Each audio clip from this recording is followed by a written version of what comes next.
Undersecretary Roberto Bernardo po. Una ko pong nakilala si Yusek Bernardo.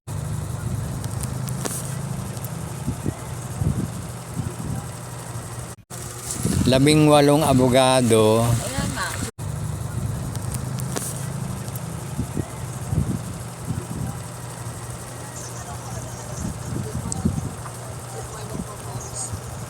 Press conference po to.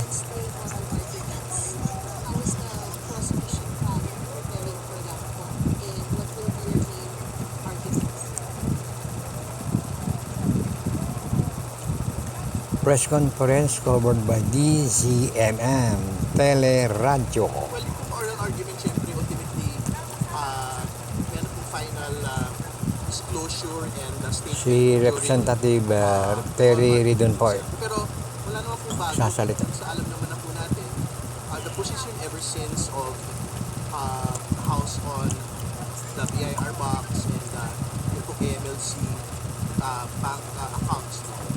Una, meron pong karapatan July 10, BIR 2026. box opening and sealing, ibig sabihin, including yung pong subpoena of all the BIR documents as a Senate impeachment court. It is something that can in fact be requested even without executive approval. To be clear, yung pong requirements sa Bureau of Internal Revenue Code ay speaks about yung pong mga proceedings within yung pong legislative power po either ng Congress at ng Senate. At hindi po ito within yung pong constituent power of an impeachment. So, ang posisyon mo namin, pwede yung ipasabina ng Senate Impeachment Court ito pong mga dokumento ko to in pursuance of its mandate of accountability. Pwede yung pakuha, pwede yung buksan, pwede yung isala doon po sa Senate Impeachment Court kahit wala pong pagpayag ng Pangulo ng Pilipinas. So, yung bagay naman po na yan, alam naman na po natin at tatalakay na po yan in previous proceedings. Pero antayin po natin yung pong final na paglalatag ng pong posisyon ng prosecution during oral arguments proper. Doon sa MLC documents, ganun din naman po yung posisyon natin. Meron pong absolutong kapangyarihan ang Senate Impeachment Court para isabina ito po AMLC records, bank records, yung po ang mag-asawa Duterte Carpio. Yung sa bank records, very clear po ito. Ang exemption po sa bank secrecy law ay ang pagkakaroon po ng impeachment proceedings, impeachment trial. So, there is absolutely no reason para hindi bubuksan yung pong bank accounts ng mag-asawa Duterte Carpio. So, sabihin po ng MLC, sinasabi mo nila meron na po confidentiality matter. No? Pero katulad na binabanggit po natin, yung po confidentiality sa AMLC, this pertains po doon sa pagtitiyak po na wala po dapat mga dokumento at impormasyon na nililink doon sa iniimbestigahan na tao. Hindi ba? I think there was never an objective for the MLC amendment. Pakiclick po yung kamay at larawan sa baba ng video na bilang tulong dyan na lang sa akin bilang baguang vlogger. Salamat po kung napindot niyo rin yung subscribe. Ang ating pong marinig ay si Coach Jarrett sa kanyang vlog na Coach Jarrett Live. Ang content po niya ay lagot ka pulong. Ombudsman Remulla bubuksan uli ang kaso ng magnetic lifter. Excuse. As senator judges, it is your obligation na dapat present ka sa mga proceedings. Hindi naman sakop ng trabaho ng Office of the Ombudsman na magpa-disqualify sa Bubuksan uli 2028. ang kaso ng magnetic lifter. I-identify na natin lahat ng Manchurian candidates. Tigil-tigilan na natin yung kalokohan natin. Hi! Hello everyone! Welcome back dito po sa ating Coach Jared Live YouTube channel. Bilisan natin ha! Okay, kasi maghahabol tayo ng oras. Wait lang. Saan yun? Ito pero itong topic na to, feeling ko medyo mabilis lang. Kasi update lang to eh. Okay, mabilis ang shoutout lang tayo mga babayan bago tayo magpatuloy. Mabilisan lamang. Saan na? Saan na? Yun.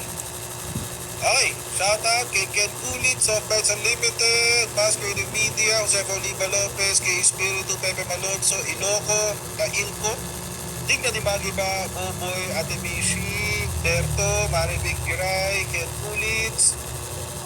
Okay. Mary Cachola, Isabel Calixto, Raquel Sandillan, Tipo and Pilar, Joel Bangiti. Yo, bye! Kamusta ka na?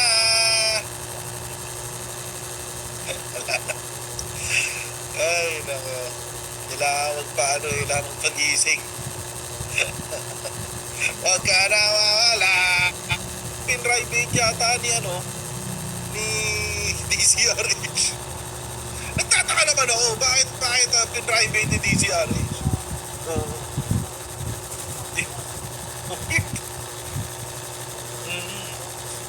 Ano meron sa DCRH, Coach Jared?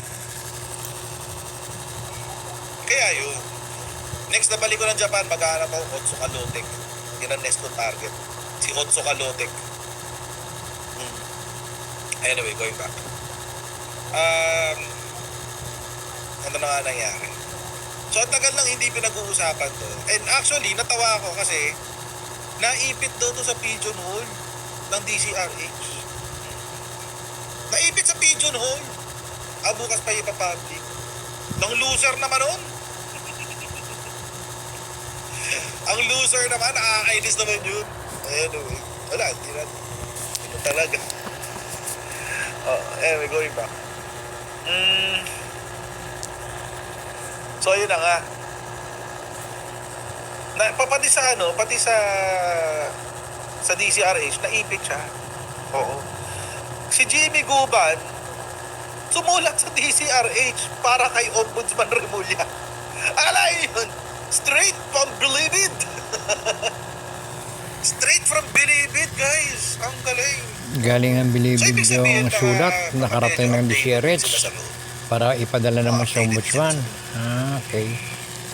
So, ito na ang nangyari. Binasa kanina. Binasa kanina. Yung pangalan Ang nun, laman, Guban, mga kababayan, nakakulong. yung Pinakulong ni Duterte si yung Guban. kay Pulo. Tungkol yung kay Pulong Yung kay Pulong, na-involve yung si Man Scarpio at Pulong doon sa magnetic Yung tungkol sa lifter. magnetic lifter. Pinapalo up.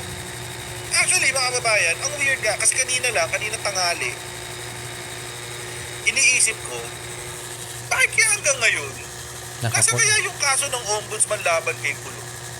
Kanina kasi literal, kanina Presidente no si Digong siyempre na itinabi. Bakit kaya? Ay, ba't wala yung chatroom? Itinapo na sa basura siguro. Alimutan lang buksan. Yan. Oo. Dinukot na yung mga dokumento. Saan na ba ako? Panahon ni Duterte, Ay, nga, kanina. nawala na yung mga dokumento doon. Naisip ko, ba't kaya wala pa yung Panibagong ng investigasyon na ombudsman lang. kay Pulo? Siguro. What's taking them so long? Ang tagal na nun eh.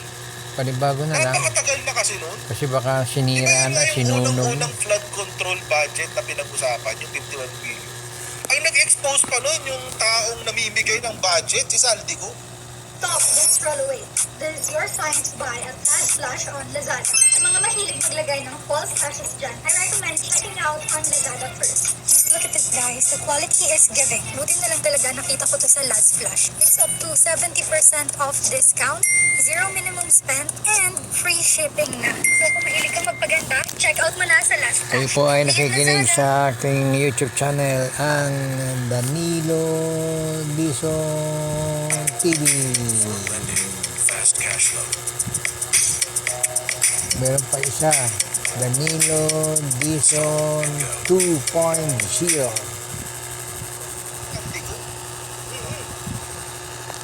Tuloy pa tayo. Siya yung namimigay, siya yung ano eh. Si Siya yung Coach Jared po ang nagsasalita vlog na to. Sabi ko, tapos in-expose niya si Pulong Duterte, 51 billion noong 2020. Simula 2020, 2021. Sa dami ng congressman, 200 plus yun. Si Pulong lang ang tumanggap ng 51 billion. Hindi po million. Billion. Naiimbestigahan. Pero Para yun sa lako lang naman. proyekto na mapigilan ang baha sa Davao. Anong nangyari? Hanggang ngayon, binabaha pa eh. Pwede wala talaga sila investigasyon.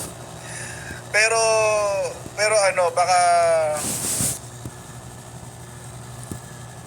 iniimbestigahan nila on the down low. Hindi nila masyadong pinapublicize. Kasi alam nyo na, magiging defensive, tapos dadaanin sa fake news, etc. Eh, nakikita nyo naman ang Davao, di ba? Nakita nyo ba yung Davao itong weekend? My goodness. Buti pang Maynila, hindi na binaba eh. Nakita nyo ba yung Maynila ngayon? Hindi binaha ang Maynila. Nakita nyo yung Taft? Walang baha ang Taft. Nagulat ako. For the first time in forever. Walang baha ang Taft. Eh yung, Diyos ko, nakita nyo ba yung Davao City? Diyos ko. Tapos yung mayor nyo nagbabakasyon doon sa Hague. My goodness. Grabe. Ang lala nung baha, guys, sa Davao. Abot dibdib. No joke. No joke talaga. Tapos binajitan nyo na, mga kababayan, ito yung malala dyan, binajitan niya ng 51 billion pesos. Oo. Para sa flood control. Flood control daw. Flood control. Oo. Di pa ba kayo namumulat? Mga DDS? Oo. Alam niyo yung ano, yung ano bang movie yun? Yung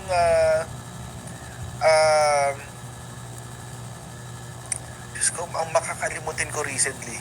O baka marami lang kasi akong iniisip at marami akong binabasa. Yung hindi ka pwedeng tumingin dun sa monster kasi pag tumingin ka sa monster, mababaliw ka. Ano ba to? I forget to. Basta yun. Parang gano'n na mga DDS ngayon eh. Ayaw lang tumingin kasi kapag tumingin sila, mababaliw. Oo. Pero kabaliktaran dapat. Oo. Kasi, alam nyo, mga DDS na to yan.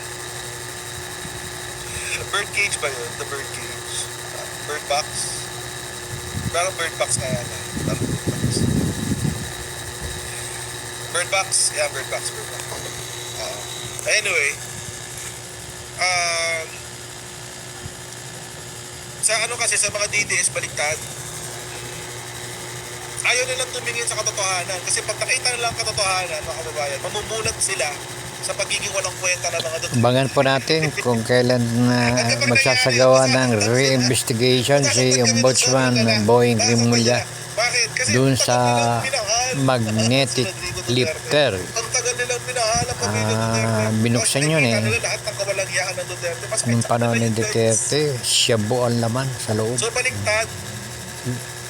Yung sa Bird Box na movie, kapag tumingin ka dun sa monster, mababaliw ka.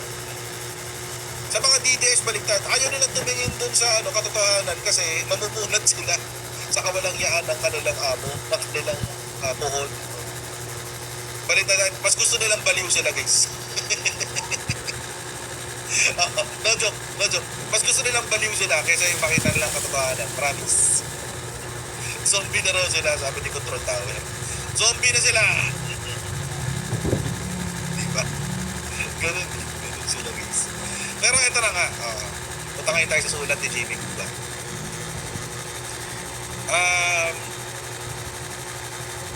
ipinadaan ni Jimmy Guban yung kanyang sulat. Yun, Jimmy Guban pala. Nakakulong.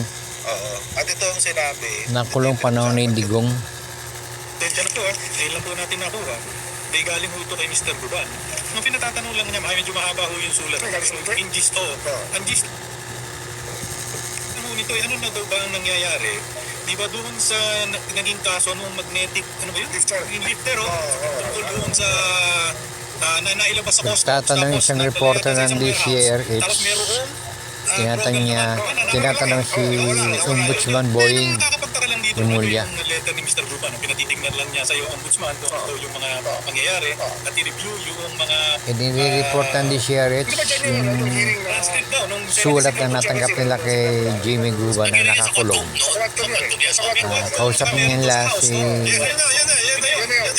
Ombudsman Boying Rimulya. Kasi nakakapagpapasyon, ombudsman ha. Alam nyo, ang pagkakaalala ko kung tama, yung issue na yan, dalawa eh. Diba, isa nangyari noong 2017 at isa nangyari 2018. Pareho ang halos sa issue yun 2017, 2018, eh. panahon ni Digong. Digong nyo. Ito pinagtataka ko. Digong dati natin yan. Kaya lang, umalis na ako. Kaya, Digong nyo na lang yan. Tama ba? Digong nyo. Ang kwento rito, di ba, kasi MA sa GMA, Cavite, yung pangalawa sa Valenzuela. Yung yata yung may parang Oo nga, dalawa. dalawang magnetic. Ang malalaki para mga 6 billion eh. Di ba ang commercial value ng laman? Oo, walang ginawa si Digong. Pinakulong pa yung Bago natin ipagpatuloy nagbulgar. ito, kasi kasama dito sa 6 billion na to si Van Scarpio. Involved kasi siya yung Kasama ni Sara Duterte. manugang niya.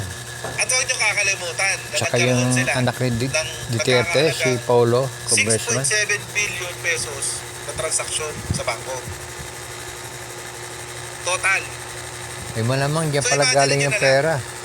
Imagine lang natin mga kababayan. Yung benta. 6 billion yung halaga ng droga na nakuha. Pero hindi. Total.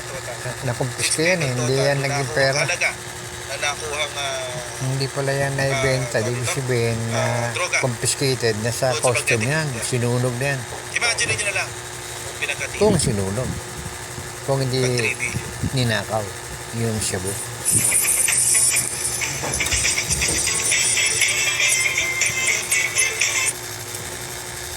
So, kayo po ay nakikinig sa aking YouTube channel, ang Danilo Dizon TV.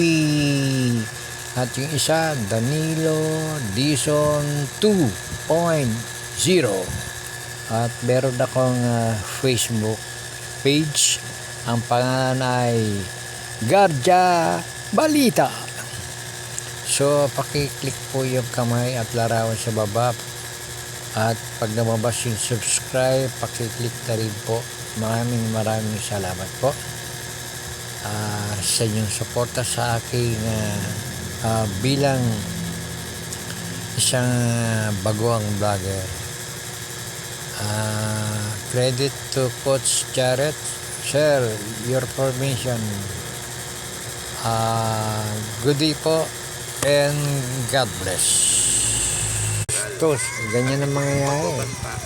Hindi ka dapat nagtatrabaho sa gobyerno, bastos ka eh.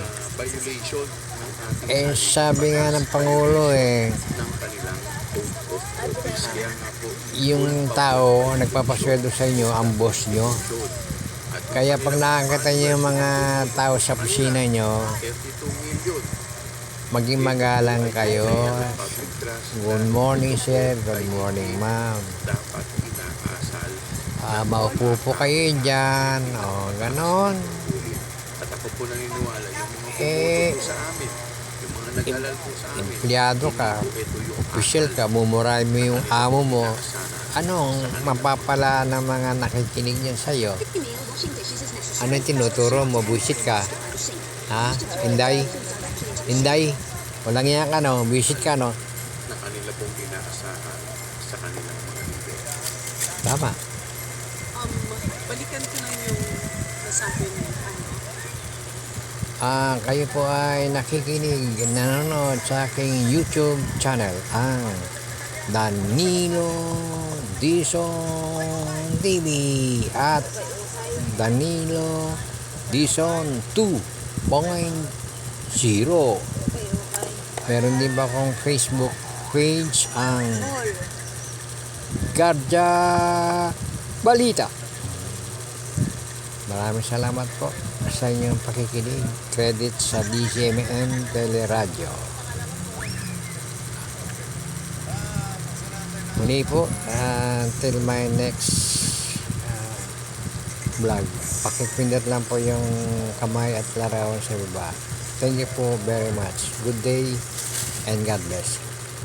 125.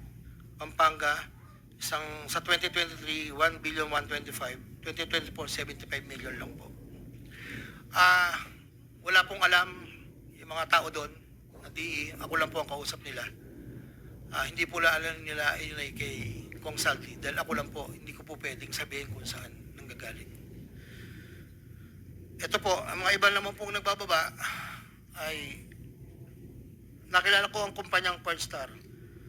Ngunit kahit pamilyar ako sa Pearl Star, hindi ko kilala ang may-ari nito. Naging tauhan ng Pearl Star ang kilala ko na MK. Na-meet ko po siya sa district. Meron po siyang project na isang tulay na inabutan ko before. Sa pagkakalam ko, si MK ay anak ng may-ari ng Pearl Star. Nagkaroon ng pagkakataon ng 2020 na lumapit sa akin si MK na Pearl Star na nakiusap na humingi ng listahan para sa flood control. Ayon kay plano raw nilang lakarin ng pondo para sa mga flood control projects. Ako'y nagbigay sa kanya ng listahan at nalumabas naman po ito sa GA at UA. Kinaklaro ko na wala akong alam o personal knowledge kung paano nakuha ng Pearl Star ang pondo at kung sino ang kausap nila para masiguro ang pagkuha ng pondo. Hindi po ako knowledgeable doon. Basta nagbibigay lang po ako ng listahan. Ang proyektong iginawa ng PERSA ay pinunduan mula sa National Expenditure Program at papondong itilakda ng bicameral conference ayon po sa record. Ito pa po, meron pong 2022, si Commissioner Mario Lipana po ay nanghingi rin po sa akin ng listahan.